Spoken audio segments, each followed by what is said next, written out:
नमस्कार मित्रांनो, तर आज आपण महाराष्ट्र राज्यामधील एक अशा जिल्ह्याबद्दल ज्याचं नाव आहे सातारा याबद्दल माहिती जाणून घेणार आहे. सातारा हा जिल्हा, त्याची बाँड्री सांगली,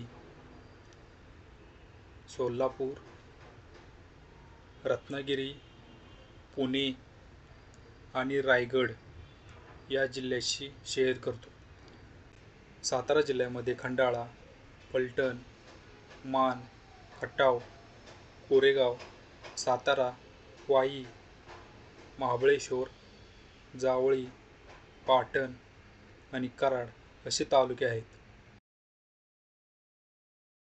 सातारा जिल्ह्यामध्ये प्रसिद्ध असे कास पठार, प्रतापगड, कंदीपेढे, सज्जनगड आणि अजिंक्यतारा हे प्रसिद्ध आहेत.